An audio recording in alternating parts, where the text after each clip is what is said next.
Today we will discuss operator overloading. Anyway, last class we have seen operator overloading with an example using ADA language. Fine, but today we will discuss the same using C++. Okay.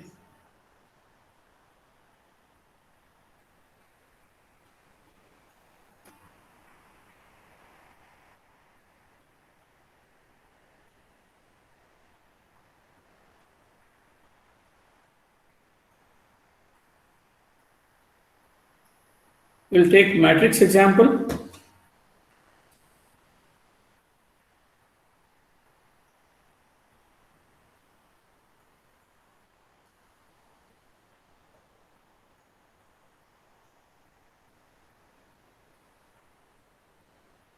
Class matrix.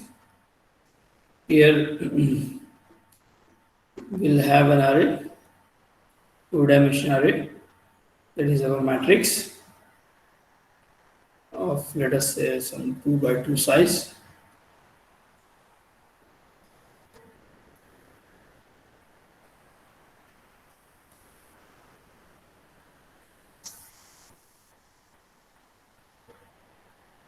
I am having a constructor here. This is a default constructor.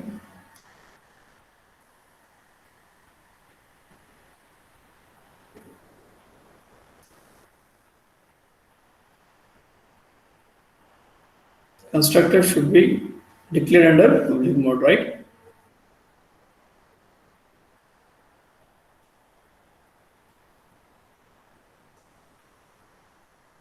Okay. So here I can have another constructor if I want, rather, right? Okay. Or I can have a function. Let us take one function.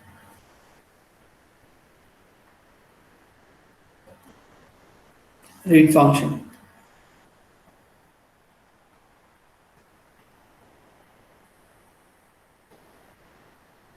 Void read. Since it is not returning any value, let us say the return type is void here. Then we'll have one function to print the matrix.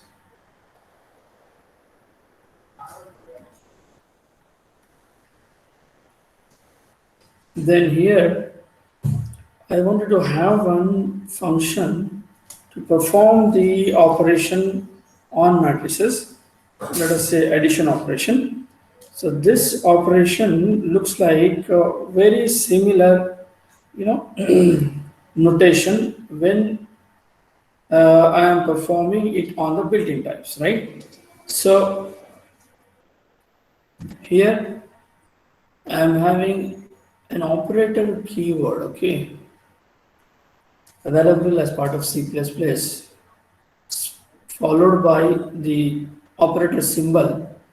Then I can have the matrix class object as an argument.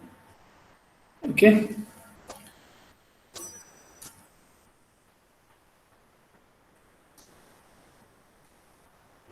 Fine. So, and after having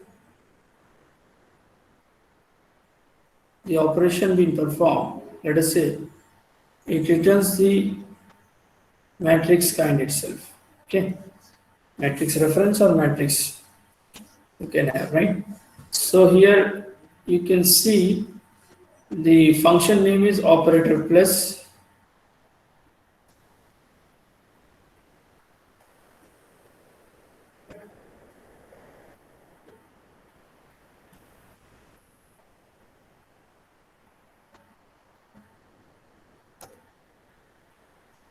Function name is operator plus, and I'm passing matrix object reference as an argument, and it is returning matrix itself, right? Okay. So let us say this is the matrix class definition. Okay, we call this as ADT also, right? Abstract data type. In C++, how do you define the class? Class space class name. The class name is matrix here. Then open brace. You can have some data. These data and function both are said to be the members of this matrix class now, right? So the data generally can be given under private. If I am not mentioning here access specified, by default it is private. It means these all have come under private, and then the functions constructor is also a function rather, right? All these functions are declared under public mode, right? When I say public colon, then what all I declare under that, they all become public, I mean publicly visible. So these can be accessed through the object. Got it? The public members can be accessed through the object, whereas private members cannot be accessed through object, right?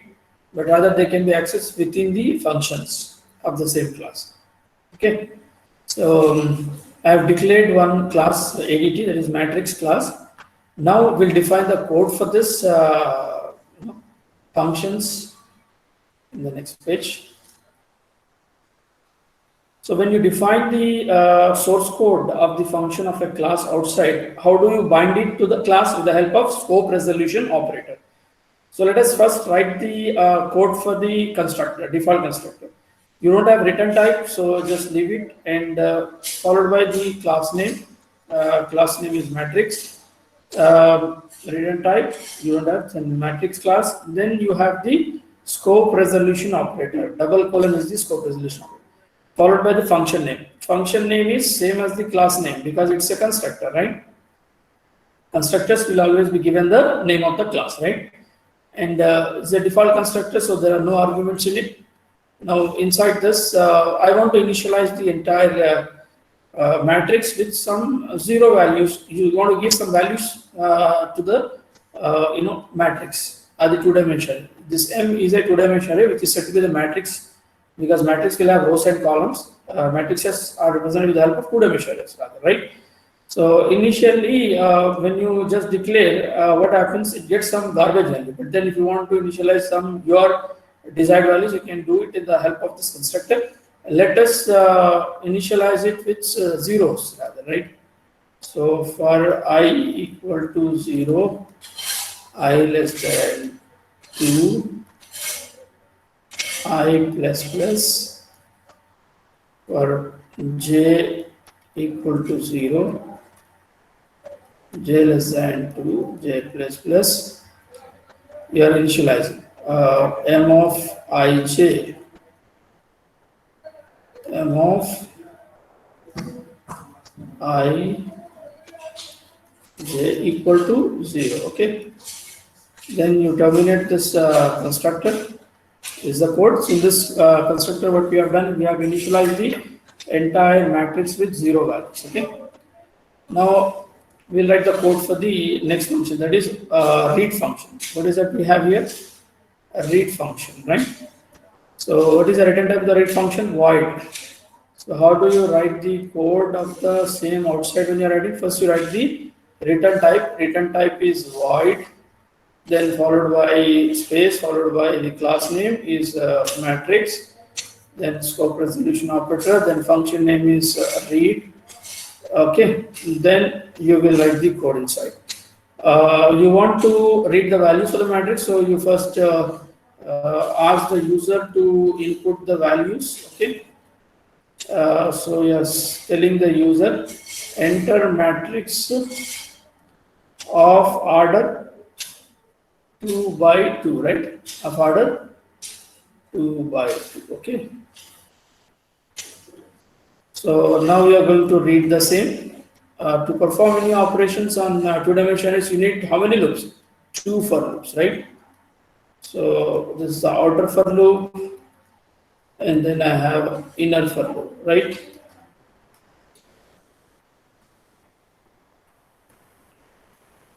Now you're going to read it. How do you read? With the help of cin, right? Cin m of ij, okay. Now you terminate this, okay. So Cin is an object of ice cream class. This is extraction operator, right? Double greater than. It extracts the data from the keyboard and places into the array, two-dimensional array. So nothing but the matrix, right? What is the next function that you're going to write? You have the print function, right? You have the print function. What is the return type of the same? Void. Function name is print. Okay. So we'll write the code for the same. You write outside. What do you do? First, you write the return type. Then you write the class name. Okay. Followed by space. So class name is matrix. Scope resolution operator. Then function name is print. Parenthesis. Open brace. Then you're going to print here. While printing, if you want row values and fresh lines, what do? You will insert a new line operator after every row, rather, right? So the matrix elements are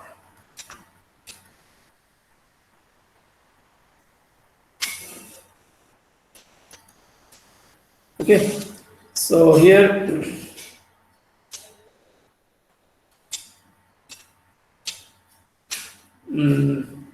we're going to print the same here. So to perform printing operation also you need how many for loops? 2 for loops for two-dimensional arrays. I equal to 0, I less than 2, I plus plus, then open brace. Before we print, right, the first row we want the cursor to be on the fresh line. So then you can say that new line operator, right? See out backslash in. Or you can say you have endl also, right? You can say endl instead of this and end line. You will also take the cursor to the fresh line. Fine. So then you are going to print the row values here. So how many values are there in the row? Equivalent to the column size, right? So here you're going to print. While printing again, you want some offset in between. You can have that the help of set width. You can set the width of 4 size. With the right justification, you can either print the value which you want, so that what happens, there will be 3 spaces, in between every 2 elements, right? So now you can terminate this for loop here, and you can terminate this print function. Okay. Next code. What is the next code, which is very much important for us, and which is what we are trying to discuss here, right? Okay, is the operator plus. Fine. So you can see the return type is matrix, the class itself. So matrix ampersand. You can then give the class name, scope resolution operator. Then the function name is operator plus. Then you have an argument matrix, which is an object reference here, or you can take simple object also, no issue, right? Fine. So now the object for which this function is being called, you can either refer directly through the member or else through this pointer, rather, right? But then the object which you are passing as an argument will be referred through OB in this, rather. And both will be added, and the result has to be stored in some object for which I am creating one object, right? Let us say matrix resulting object. Okay. So now, how do you add the matrices? Corresponding elements you add, right? So for which you need again 2 for loops. For I equal to 0, I less than 2, I plus plus, for j equal to 0,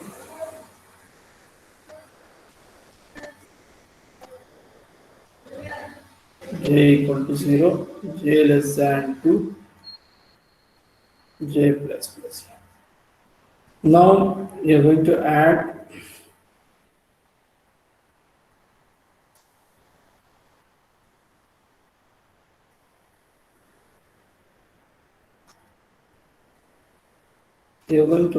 the matrix of the current object, which can be directly referred through M, and the object which passes an argument, which will be referred through OB rather, right? So OB dot MIJ, okay? OB. Now, after having been added, you are storing that in the resulting, okay? Fine, that resulting matrix you can rather return from here. We can say return RES, okay? Now let us look at the implementation of the same. So in the main function, you are creating 3 objects, right? OB1, OB or ABC, as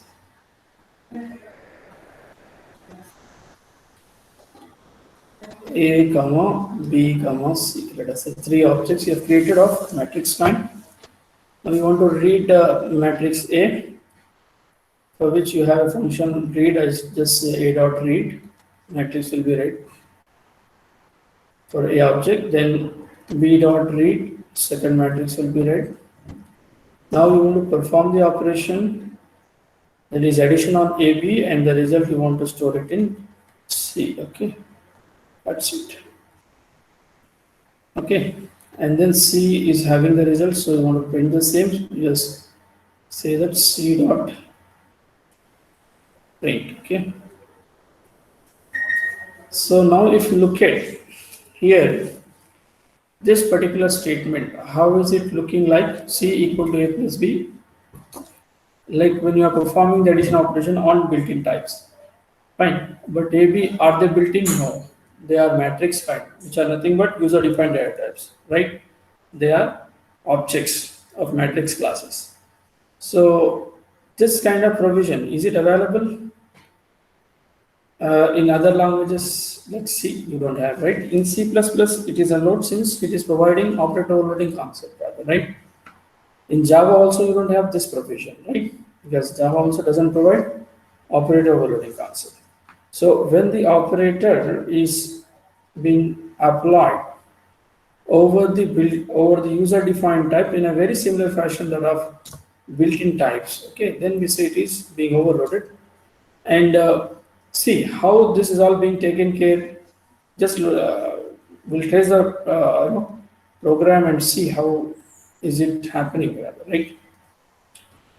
So we'll try to trace this program and try to understand how this operator overloading concept is being implemented in C++, okay? We have 3 objects created of matrix class A, B, C. So generally whenever you create an object, the memory will be allocated, okay, during the compilation time. So memory is going to be allocated required for its members. So in matrix class, you can see here, you have one 2-dimensional array, that is matrix, and you have ij. So for this variables, the memory will be allocated for A. So mem is a 2-dimensional array here, and then for I and j also memory will be allocated, right? Similarly, this whole being pointed through A, right? These all belong to A. Similarly, for B, memory will be allocated required for M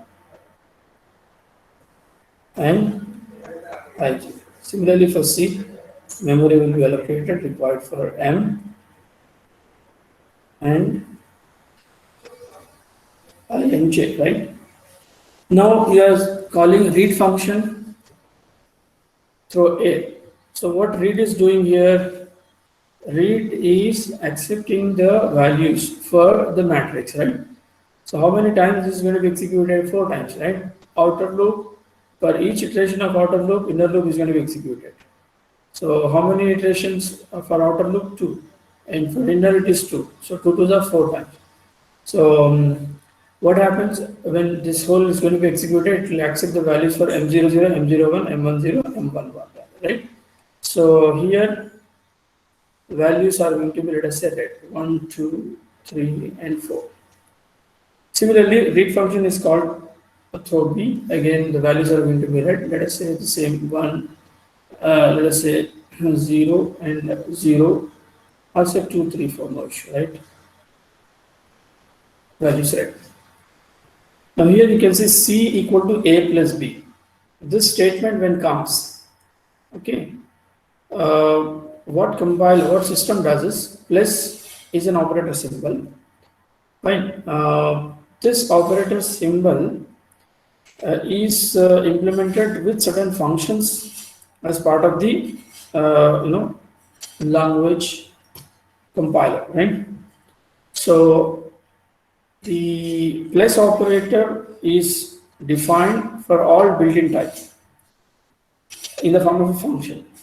So first what it does, before it has to invoke that respective function for which this operator to be executed here, it will first check the operand. Less is an operator, yes, fine. So it's an addition operation, addition function has to be invoked. But there are different versions of addition functions were being written by that language compiler designer, language designer, right? For integer type, for character, float, long, for all built-in type. But then which version of that has to be invoked here will be checked by comparing or by checking the operands. So when it goes and checks the operand A and B, it will find that they are not belonging to any built-in type. Then the built-in type functions which were basically written by the language design as part of compiler for this plus symbol to be invoked for addition operation cannot be invoked. Fine. Then it will check it belongs to what type of data. It checks that it is belonging to matrix kind. Matrix is a user-defined data type. Then in C++, what happens is it will check whether there is an operator function defined in this matrix class. Fine. You can see, yes, operator function is defined in the matrix class. This is a matrix class here in which operator function is defined. So now what happens, this operator function is going to be called. Operator is a keyword. So you need to give, basically when you invoke the function, how do you invoke the function? With the help of its name. The name of the function is operator plus. So you may have called that through operator plus. It means A dot operator plus. See, the C equal to A plus B is nothing but the interpretation of this I am giving you here. Operator plus B. This is how exactly the statement C equal to A plus B is interpreted now, right? C equal to A dot. Basically the function when you are calling, how do you call through the object? With the help of membership operator called dot, right? So A dot operator plus, and then here it is taking object reference as an argument. It means you need to pass the object. So B is an object which you want to pass as an argument. So you will pass like this: A dot operator plus of P. So this is allowed rather, right? But instead of this, you are saying A plus B. How come you have written this A plus B? Since it was allowed in C++ rather, right? How is it being understood by the system as well as a C++ compiler as well? Is that operator is a keyword, so it is giving a facility to free from writing this, and then dot is also membership operator, so it is taking care of that. So just plus is going to be treated as the name of the function here, right? And parenthesis is also specification as part of the syntax. So this is all being taken. So by removing this all, you are just saying A plus B, and this has been allowed. So the interpretation of this is, which I am saying is, which you can the other way right. Okay, so that can be understood by the compiler, right? So what is happening here now? You can see when I say A plus B, it is first checks rather to see that this plus is going to be called as one of the add function written as part of the compiler from the built-in type. How does it know? By checking the operand, but the operand is not built-in type. Then it checks whether it is user-defined. If it is user-defined, what it kind, its kind is matrix.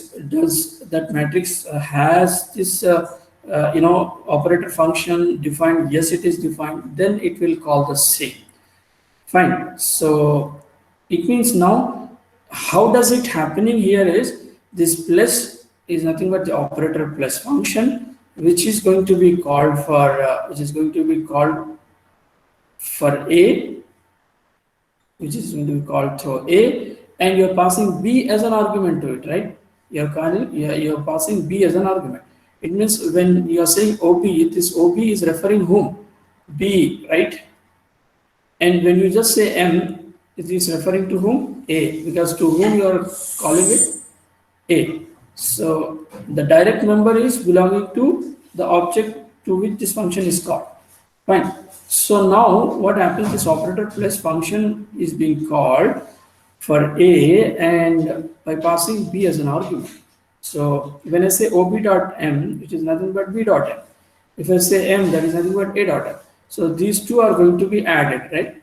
It means these two are going to be added and the result will be stored in result res. So here you have created one res for which also the memory will be allocated required for each member.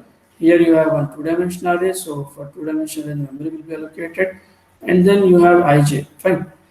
Then after the result is stored in res, what is that you're doing? You are returning, right? You can see return type is matrix kind, the object kind itself, and you're returning the object. Fine. So when you return this, what happens? That object res is going to be, the C. The alias of res in main is nothing but C. So when I say C, it is nothing but res from here, rather, right? So in res, you may have got the addition of that matrices with 2, 4, 6, 8. So when I say this is nothing but res itself, rather, right? So when I print c dot print, what is it happening? It is printing res itself, right? It's printing res. Got it? If I remove ampersand and just say return res, then what happens? That values are going to be copied here, and from here you are going to print it, right? You can implement it this way or that way, no issue, right? So this is how the operator overloading concept is going to be implemented in C++, right? So by having this operator keyword, as part of the set of keywords of C++, and by taking care of this dot and parenthesis and all, it is giving you a kind of provision to write the statement of addition operation with a plus symbol, that you write it on built-in type. Very similar to it, you'll be writing it over your user-defined type, right? Provided this operator function must have been defined inside the respective class. Okay, so this way the operator overloading concept is being provided by IDA or C++ and all kind of thing. But all programming language, of course, does not provide this. Java does not provide it. Okay, though it is an object-oriented. Fine. I hope this is clear to all of you.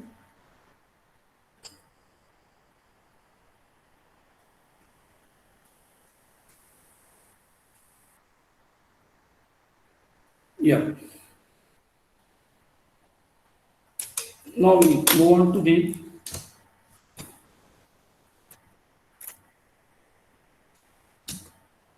next topic, that is coroutines.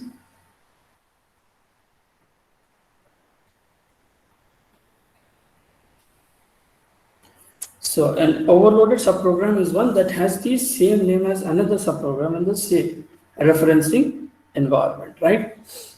Every version of an overloaded subprogram has a unique protocol. C++, Java, C#, and Ada include predefined overloaded subprograms. So this overloaded subprograms we have seen in the last class, right? And generic subprograms also we have seen in the last class. And design issue also we have discussed, right? And then today, this ADA example with the operator overloading concept we have seen in the last class. So in extension to this particular operator overloading, today we have seen how is it being implemented in C++. I hope that is clear with C++. If the question is asked, in final to explain operator overloading concept with an example, you can take ADA example. I prefer you to take the C++ example which I have mentioned now, right? Now coming to coroutines, coroutine is a subprogram that has multiple entries and controls them itself. They are also called as symmetric controls. You have caller and call coroutines on a more equal basis, right? So here caller and call routine both will have equal priority, right? A coroutine call is named as a resume. Okay, the first resume of a coroutine is to its beginning, but subsequent calls enter at the point just after the last executed statement in the coroutine. I mean, the first time when it is called, it of course starts from the beginning, but the next time when it is called, it is going to be called from where it was left before it was called. Fine. Before it was called, where it was terminated, from there again it is going to be rather resumed, right? Unlike normal routines, where whenever you call, every time you call, it starts from the beginning and until it is not finished, the control will not be returned from the routines. That is how the normal routines works. Normal subroutines or normal functions or normal subprograms, call it as, right? But coroutines, will have equal priority. Fine, caller and callee will have both, the equal priority. So first time when it was called, it starts from the beginning, but then it can be interrupted in between by the other one. Since the even caller also will have the equal priority, it can anytime snatch away the control from the callee. So when it takes away the control, then callee must have been left at some place rather, right? So again, when it resumes, where it from again start executing from where it rather left off. So this way, what happens? The control can be snatched away by either of them whenever they want, since they have the equal priority. Fine. So this kind of routines basically required in operating system programs or networking programs when you're probably performing some kind of communication, right? Two-way communication. The routines are going to run on both the ends, the what do you call sender and at this as well as the receiver side, right? So both are having the equal priority. So they're going to interact with the help of this kind of coroutines, right? So when one routine at the sender side is invoking certain things at the receiver side, a receiver also can simultaneously interrupt the sender to send something else, right? So both this routines can work at the same time by interrupting each other, right? So the advantage of or the applications of coroutines you can see in real time rather, right? In operating system and basically in networking kind of thing. Coroutines repeatedly resume each other, possibly forever. Fine, whenever they want, they can probably again resume when they have been interrupted by the other one. Coroutines provides quasi-concurrent execution of the program unit. Their execution is interleaved but not overlapped, right? Their execution is left in between. Again, can be resumed rather, but they cannot be overlapped. For example, you can just look at here with the help of a diagram. It is interpreted. This is the, let us say, master routine, and you have some subsequent routines. So when A is executing, and due to some instruction here in A, it can resume B. Fine. when it resumes, even the first call is a resume, and in between call also a resume. So first call, when you say it is a resume B, it is the beginning of B. But then in between, after B executes certain instructions, and then it can allow A to communicate, rather, right, by resuming A. So it can send a resume A, so that A can be resume. It means A can start executing. So when A is being executed, A is started executing, then B has suspended its execution for a while. So it's a kind of self-suspending of its execution, and then it will allow A to execute. It may then execute for a while, and then A can then probably allow B to execute by resuming the same, right? So by invoking an instruction resume B, it can allow the B to start executing. Then B can execute the instructions. And then again, by suspending on its own, B can allow the A to resume by having a resume A instruction, like that. I mean, A and B, rather they can suspend themselves and allow the other to execute. Fine. Simultaneously, the execution on both the sides can happen. Interleaving their execution for a while. So this kind of approach is generally you can find it in kind of communication happens when two entities, right? So moreover, you can find this kind of applications in communication or networking kind, right? So in such situations where you can find these coroutines are quite helpful.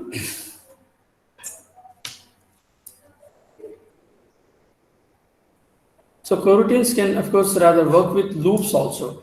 When, let us say, A is resuming B for a while, then B can execute for a while, and then allow again A for A to execute, and at the same place where A has left off, and then again immediately at A, again A can rather allow the B to execute.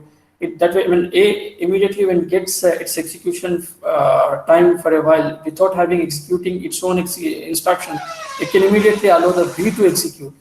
So that way, also when kind of loop, it can allow a kind of loop to happen at the B side until it finishes and comes out with some kind of what exactly A wants to, so that it can start executing from its subsequent instructions.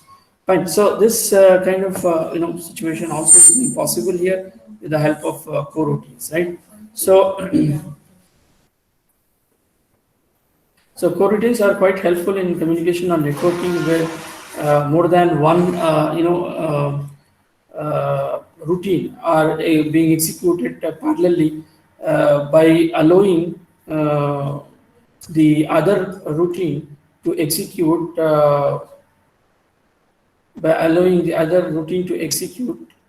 when it was being suspended on its own, rather, right? So and this kind of coroutines are available in Ada. Ada, you may find this kind of and in, of course, C also you find this. Basically, when you are working with network programming, you find there is an accept system call on the other end, and there is a connect system call, fine, on the server side. So what happens, a connect request when made from the client to the server is going to accept, right? Then the server will allow when it accepts the accept system call, then what happens is server will allow the client to start communicating with it. I can just show you the small demonstration here.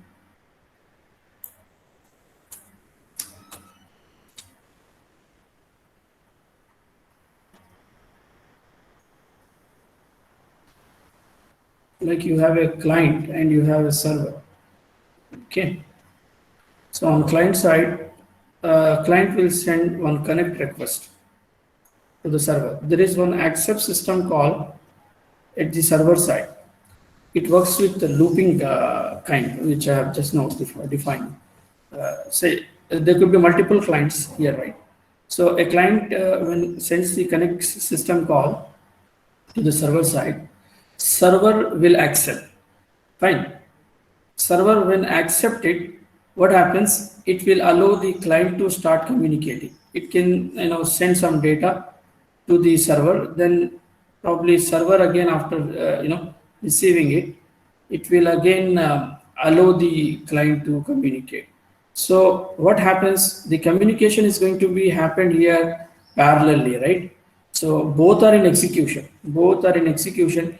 So by suspending themselves, server is going to suspend for a while and then allow the client to communicate. Then client will suspend its execution for a while and then allow the server to communicate.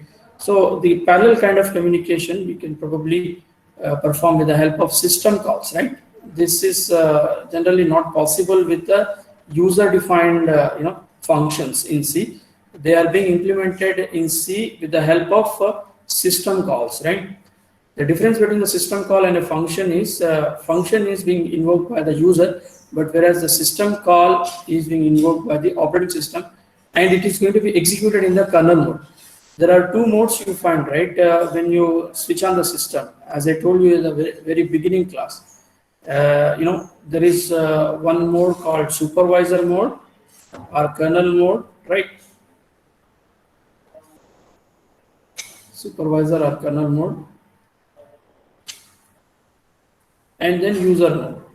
Fine. So what happens when the system is on, when the operating system is on, what happens? The bootstrap loader program get executed. What bootstrap loader does, it will load the operating system programs from hard drive to RAM in the system memory. So once they are loaded, they are in the executable form, they start executing and ready to provide the services. So that mode we call it as supervisor mode, right, or the kernel mode, right? And user may write his programs and then submit it for the user. Of course, the operating system who will take your request to get it processed rather, right? So here if you see, the functions will be executed in the user mode, right? Functions will be executed in the user mode, but whereas system calls, which I'm talking about, right, they will be executed in the supervisor mode, right? So in order to get the system call to be executed, the control has to be switched from the user mode to supervisor mode and then get that respective system call to be executed, right? So there's coroutines in C, if you look at, they are implemented as system calls, right? So they will be executed in the kernel mode. Fine. I hope you understand, what is a coroutine and how the coroutines are being made available in C and where they are applicable and how they work. Okay. So now we'll try to summarize the chapter here. Fine. What all we have discussed. With this, we are ending the third unit, right? So I just recall and summarize what all I have discussed in this unit.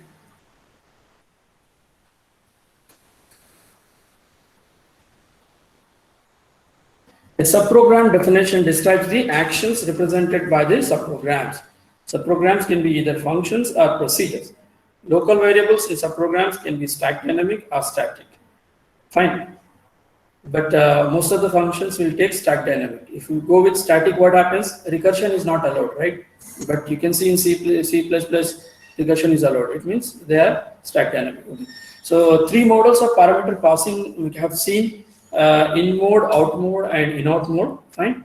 ADA make use of all these three modes we have seen, right?